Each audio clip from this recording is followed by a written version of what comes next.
BIBD aspirasi pada awalnya diperkenalkan bagi membantu negara dan Objektif Authority Monetary Brunei Darussalam AMBD ke arah meningkatkan kemahiran dalam pengurusan kewangan yang baik dan menggalakkan pendisiplinan bagi penyimpanan wang dalam kalangan rakyat negara Brunei Darussalam. Petang tadi berlangsung majlis penyampaian hadiah utama aspirasi BIBD 2 di Dempaya, Brunei. Hadiah utama sejumlah RM250,000 menjadi milik Dayang Hajah Sabaria binti Haji Muhammad Yusof. Okay, and you're here with your... Penyampaian hadiah disempurnakan oleh Yang Berhormat Datuk Seri Setia Dr. Awang Haji Muhammad Amin Liu bin Abdullah, Menteri di Jabatan Perdana Menteri dan Menteri Kewangan dan Ekonomi kedua yang juga pengerusi lembaga pengarah-pengarah BIBD. 5 pemenang lain juga menerima hadiah sejumlah RM10,000, sementara wang tunai RM1,000 menjadi hadiah untuk setiap seorang 35 pemenang bulanan. Sejumlah 441 pemenang menerima hadiah wang tunai bagi cabutan bulanan, suku tahun dan utama.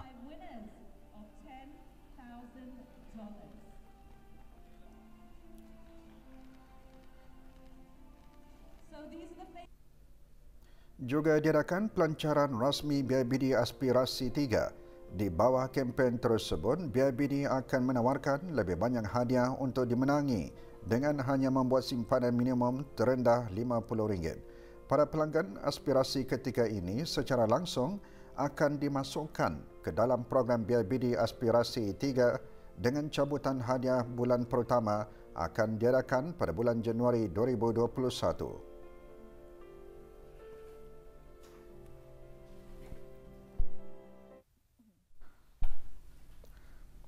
Belia yang syumal bukan sahaja berilmu dan berkemahiran, malah mempunyai kekuatan iman, kemuliaan akhlak dan pendirian yang teguh.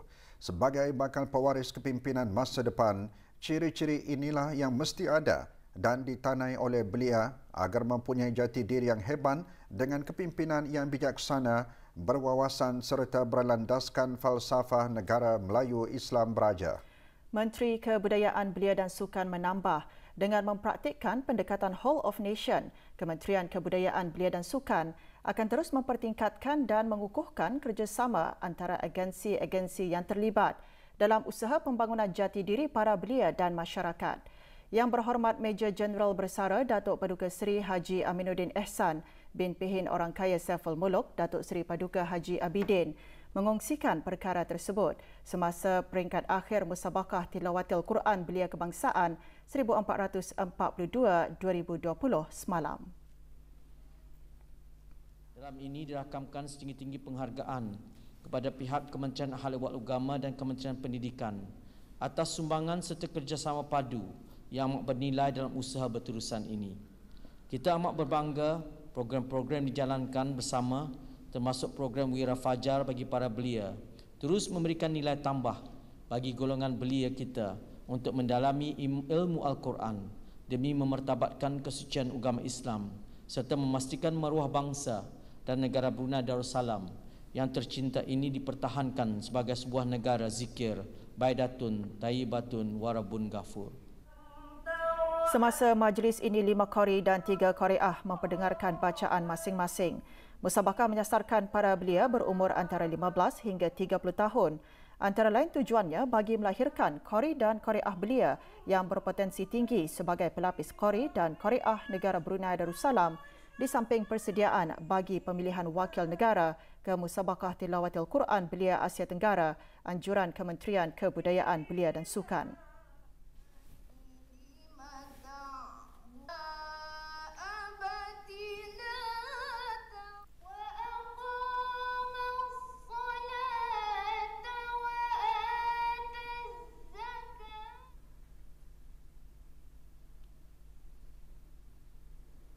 Johan Qari dan Qariah disandang oleh Awangku Adi Nazri bin Pengiran Haji Jofri dan Dayangku Fauziah Nadirah binti Pengiran Haji Jofri dengan masing-masing menerima piala pusingan, piala iringan, wang tunai RM2,000 dan sijil penyertaan. Juga hadir Pengiran Datuk Seri Paduka Haji Bahrom bin Pengiran Haji Bahar, Timbalan Menteri Hal Ehwal Agama.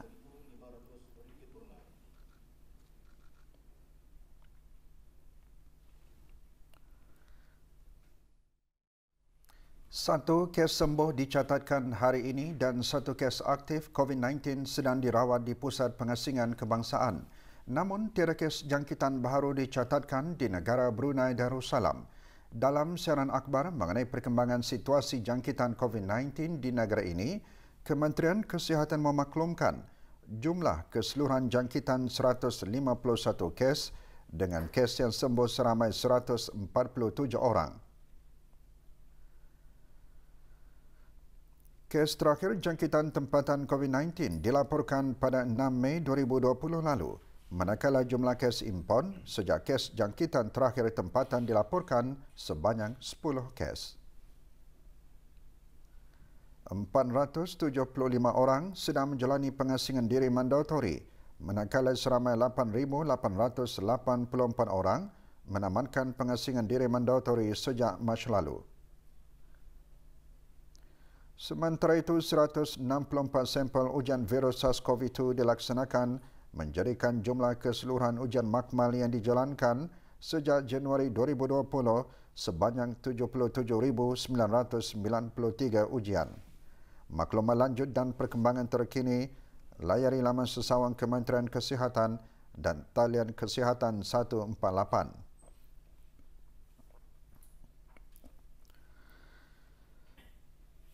Jalan raya adalah kemudahan umum yang disediakan oleh pihak kerajaan bagi kegunaan orang ramai untuk berhubung dari satu tempat ke satu tempat yang lain. Bagi menjamin jalan raya itu selamat dan selesa digunakan oleh semua pengguna, sama ada kenderaan bermotor ataupun pejalan kaki, kerajaan telah memperuntukkan peraturan dan undang-undang untuk dipatuhi oleh semua pengguna jalan raya. Khutbah Jumaat hari ini bertajuk Keselamatan dan Kesejahteraan di Jalan Raya, Tanggungjawab Bersama, juga menekankan keselamatan pengguna semasa berada di jalan raya adalah perkara penting untuk diambil berat dan menjadi tanggungjawab semua pengguna untuk menjaga dan mematuhi peraturan dan undang-undang bagi menjadikan jalan raya sebagai tempat yang selamat dan terhindar dari kecelakaan.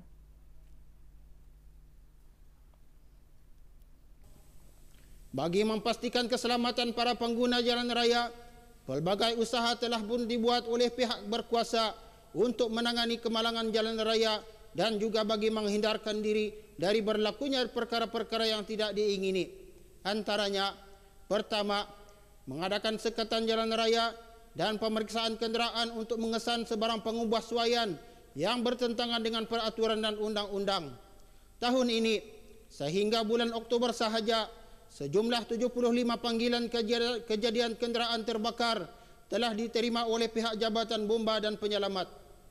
Kedua, menguatkuasakan sistem keselamatan amalan pemandu yakni SIKAP yang bertujuan untuk memastikan pemandu di negara ini memandu kenderaan dengan lebih berdisiplin, berhati-hati dan mematuhi setiap peraturan lalu lintas yang ada. Ketiga, menjalankan pemeriksaan kepada para pemandu supaya tidak memandu di bawah pengaruh alkohol dan penyalahgunaan dadah yang terkawal serta ubat-ubatan yang terlarang. Keempat, pemberitaan di media sosial dan media massa dengan tujuan memberikan peringatan kepada para pemandu agar sentiasa mematuhi peraturan dan undang-undang jalan raya. Kelima, menasihati para pemandu kenderaan supaya sentiasa memastikan keselamatan seperti memakai tali pinggang keselamatan, tidak membuat pengubah suaian kenderaan, tidak menggunakan telefon bimbit ketika memandu, sentiasa mematuhi isyarat lampu lalu lintas, mengikut had laju yang dibenarkan, memandu secara berhemah, memeriksa kenderaan sebelum menggunakannya dan seumpamanya. Para pengusaha mikro, kecil dan sederhana MSMEs perlu lebih menyesuaikan diri dan inovatif dengan pembangunan dan penjualan produk semasa berdepan dengan cabaran pandemik COVID-19. Teruskan bersama Berita Perdana untuk mengikuti bahan berita tersebut.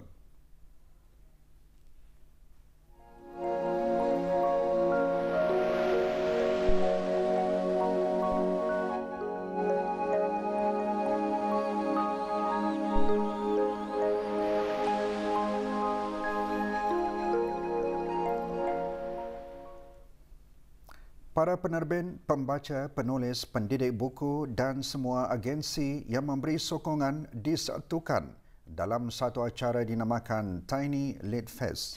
Acara tersebut diteruskan dengan sesi art installation Reading the Waves yang diadakan pagi tadi di The Box, Telanai Avenue. Acara dilancarkan oleh Puan Yang Terutama Tiffany McDonald, Pesuruhjaya Tinggi Australia ke negara Brunei Darussalam. Dianjurkan melalui program Reka Bentuk dan Industri Kreatif Universiti Brunei Darussalam. Ia dibuka sehingga 13 Disember ini kepada orang ramai dari pukul 10 pagi hingga 10 malam. Acara bertujuan mempromosi dan mencari kaedah untuk menyampaikan kisah dan pengalaman kepada generasi ketika ini dan masa depan.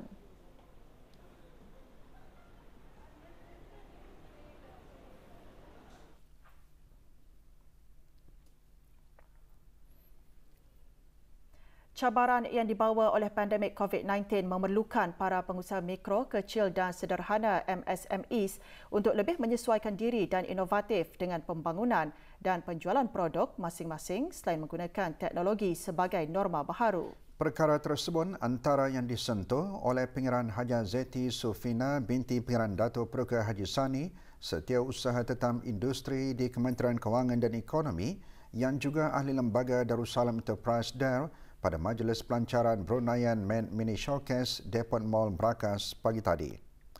Disertai oleh 20 pengusaha MSMEs, Bruneian Men diadakan sehingga 6 Disember ini. Juga hadir Yang Berhormat Nik Hafimi binti Abdul Hadi, Ahli Majlis Mesyuarat Negara yang juga ahli lembaga DARE dan rakan Bruneian Men. Majlis juga menyaksikan pelancaran penjenamaan semula Unexpected Treasures yang kini dikenali sebagai Bruneian Men Finance, sebuah platform dalam talian yang mempromosi dan menjual produk berkualiti Brunei yang boleh diakses oleh pelanggan tempatan dan luar negara melalui portal www.bruneianmenfinance.globally.store. Pameran Bruneian Men sebelumnya dikenali sebagai Men in Brunei, iaitu satu inisiatif bagi memudahkan pengusaha MSMEs memasarkan produk masing-masing. Ia diadakan bersempena Brunei December Festival di bawah inisiatif Jabatan Kemajuan Pelancongan, Kementerian Sumber-Sumber Utama dan Pelancongan. Para pengusaha yang berminat untuk menyertai Bruneian Men, layari www.dare.gov.bn/bruneianmen atau email ke bruneianmen@dare.gov.bn atau berhubung secara langsung. Pasukan Pemantau Antarabangsa Negara Brunei Darussalam ke-16 yang telah menamatkan tugas di Mindanao, Republik Filipina selama 1 tahun 2 bulan telah selamat sampai ke tanah air. Majlis mengalu-alukan kepulangan 8 anggota Angkatan Bersenjata Diraja Brunei (ABDB) dan seorang anggota pasukan polis Diraja Brunei diadakan pagi tadi di Dewan Serbaguna Bolkiah Garrison. Hadir mengalu-alukan kepulangan mereka Brigadier Jeneral Haji Abdul Razak bin Haji Abdul Kadir, Pemerintah Angkatan Bersama ABDB, Pasukan Pemantau Antarabangsa Negara Brunei Darussalam ke-16 diketuai oleh Lieutenant Colonel Abdul Muttalib bin Bujang. Anggota Pasukan Pemantau Antarabangsa Negara Brunei Darussalam ke-16 juga telah menerima pingan daripada Kerajaan Republik Filipina atas perkhidmatan mereka yang tidak ternilai sebagai pasukan pemantau antarabangsa bagi mengekalkan keamanan bagi penduduk Mindanao Republik Filipina.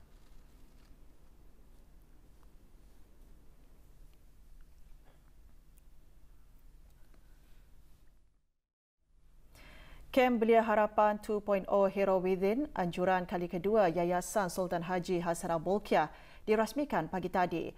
Program dikelolakan oleh Kumpulan Syababul Iman Masjid Sultan Sharif Ali Sengkurung dengan kerjasama Kumpulan Asyabul Akhyar Belia Masjid Lumapas, Kumpulan Asyabul Halim Belia Masjid Tunku Belia Masjid As-Salihin dan Kumpulan Syababul Roja Belia Jami Asri Hassanal Bolkiah. Program diadakan selama 4 hari bermula hari ini di Dewan Riadah Pusat Belia.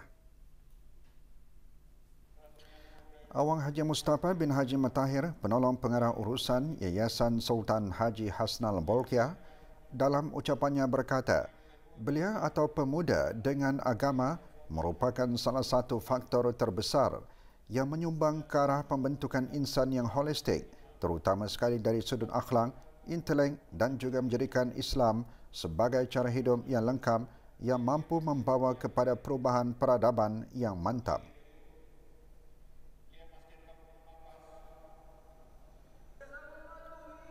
Program disertai 102 peserta terdiri daripada belia berumur antara 16 hingga 20 tahun dari seluruh daerah Brunei dan Muara.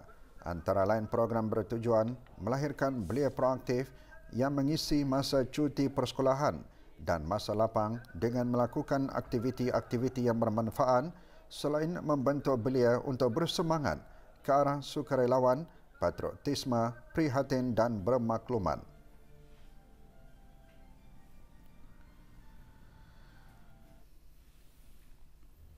Sebuah keluarga berbangsa Iban memilih agama Islam sebagai pegangan hidup dan melafazkan 2 kalimah syahadah pada majlis pengislaman yang diadakan di Rumah Panjang Kampung Sibut, daerah Temburong. Nurliza anak Gafni berumur 24 tahun kini memilih nama Islamnya sebagai Nur Izzah Imani binti Abdullah Kahar. Sementara anaknya berumur 3 tahun kini dikenali dengan nama Islamnya Muhammad Akil Aiman bin Abdullah Qayyum. Sejak bulan Januari hingga November 2020, kira-kira 369 orang telah memeluk agama Islam di seluruh negara.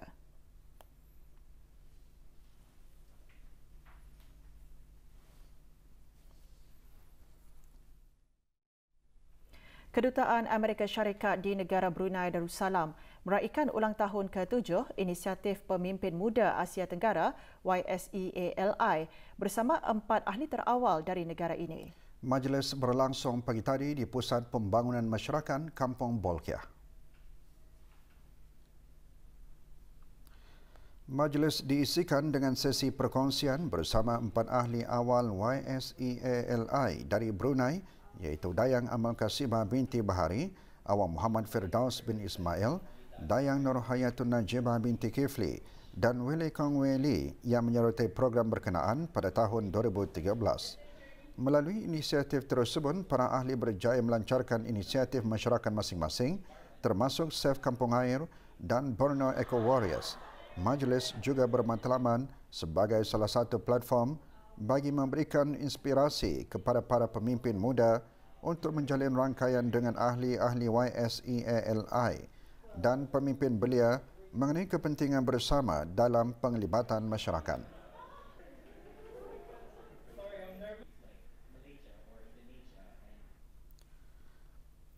Warehouse Market 2020 yang diadakan baru-baru ini bertujuan membuka platform kepada pengusaha mikro, kecil dan sederhana untuk memperkenalkan produk mereka masing-masing selain memberikan pengalaman kepada orang ramai menikmati jualan secara warehouse. Paparan mengenai Warehouse Market 2020 antara yang dimuatkan dalam berita ekonomi Ahad ini. Pelbagai produk terkini dengan harga yang mampu milik ditawarkan semasa Warehouse Market 2020 anjuran di Sunlit Sendirian Berhad yang julung kalinya diadakan di kawasan letak kereta bawah tanah Kompleks Yayasan Sultan Haji Hassanal Bolkiah baru-baru ini.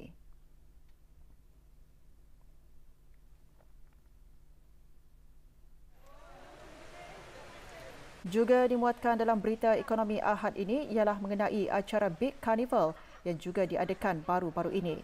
Ia adalah inisiatif Kompleks Yayasan Sultan Haji Hassanal Bolkiah untuk menarik orang ramai datang dan memeriahkan suasana ibu negara sekaligus mempromosikan kompleks yayasan. Ikuti paparannya dalam berita ekonomi Ahad ini 6 Disember 2020 pukul 7 malam melalui saluran RTV Perdana.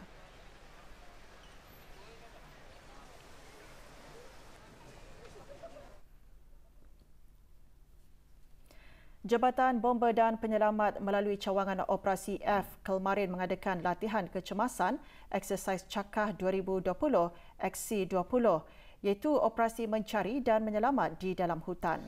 Eksersis dianjurkan ke arah meningkatkan persiapan operasi bersepadu bersama pasukan Polis Diraja Brunei PPDB, Perkhidmatan Ambulan Perubatan Kecemasan, Emas dan Jabatan Perhutanan. Senario latihan melibatkan 4 orang awam yang mendaki Bukit Syahbandar dalam berkumpulan dan persendirian. Pada masa yang sama, keadaan cuaca berubah menjadi mendung dan ribut disertai angin kencang tahap kuning hingga menyebabkan orang awam tersebut terjatuh ke dalam gaung yang curam kira-kira 25 ke 30 meter. Salah seorang daripadanya sempat berpaun pada sepohon pokok.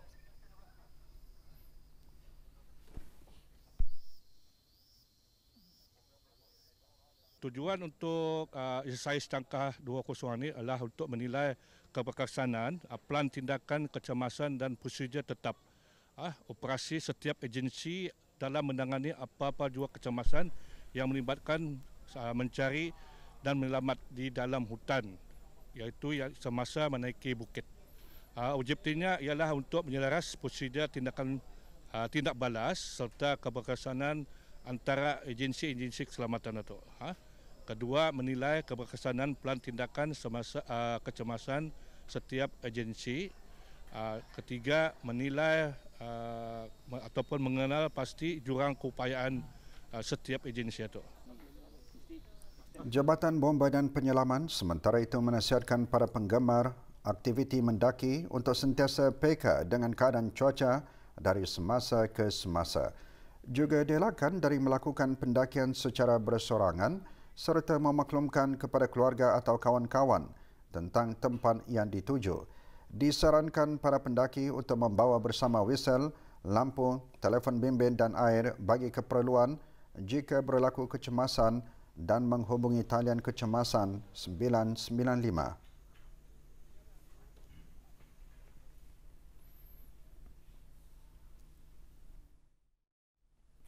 Bergu Hazri Hazimi anak Bugin dan Muhammad Nur Hakimin bin Haji Mohsin serta pasangan Evi Cheryl binti Udan dan Sukrinah Amelda muncul juara kategori masing-masing dalam kejohanan badminton Shuttle Time Brunei Remaja di bawah 13 tahun bagi daerah Temburong. Kejohanan berlangsung di Dewan Belalong Kompleks Dewan Kemasyarakatan Pekan Bangar. Hazri Hazimi dan Muhammad Nur Hakimin menjuarai bergu lelaki selepas menewaskan pasangan adik-beradik Muhammad Adi Yusra Waliyuddin bin Yusof dan Muhammad Adi Yusir bin Yusof.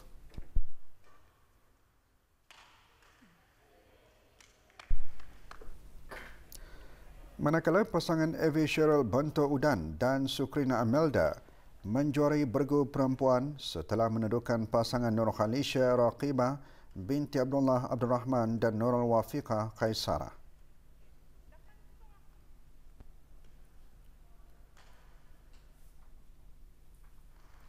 Penyampaian hadiah kepada para pemenang disempurnakan oleh Pengeran Muhammad Amir Mubarak bin Pengeran Haji Hashim, pemangku pegawai daerah Temburong.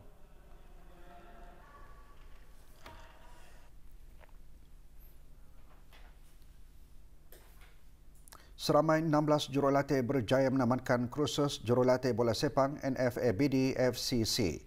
Kursus selama 2 minggu dengan sesi pertama pada bulan Mac lalu serta sesi kedua yang bermula Ahad lalu berakhir pagi tadi dengan majlis penyampaian sijil di Hotel Mulia, Brakas.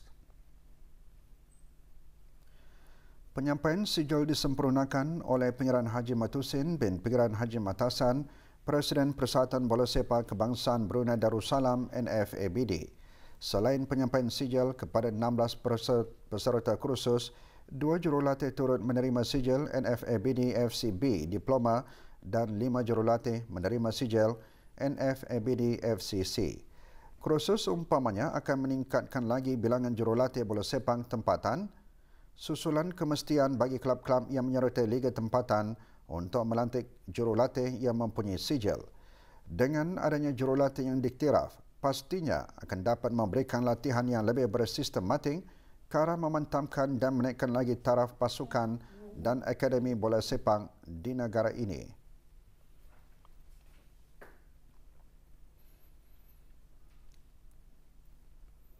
$21 orang pesilat yang meraih kejayaan semasa mewakili skim daerah ke peringkat kebangsaan serantau dan antarabangsa bagi tahun 2018-2019 diraikan dalam majlis penghargaan anugerah dan kenaikan tingkat tali pinggang sabuk bagi pesilat-pesilat skim pencak silat Jabatan Belia dan Sukan Daerah Tutong. Majlis diadakan petang tadi di Kompleks Sukan Tutong, Jabatan Belia dan Sukan Daerah Tutong. Penyampaian anugerah disempurnakan oleh Dayang Siti Hadinawati binti Haji Abdul Majid, pemangku Ketua Pegawai Belia dan Sukan bahagian Sukan. 6 orang pesilan menerima anugerah Galakan Pesilan, 5 pesilan mendapat anugerah Pesilan Harapan, 2 pesilan menerima anugerah Pesilan Contoh Terbaik dan anugerah Pesilan Berprestasi diterima oleh 8 pesilan negara. Majlis bertujuan untuk menghargai usaha para pesilan yang telah mengharumkan nama negara dengan meraih pinggan semasa sukan kebangsaan dan serantau.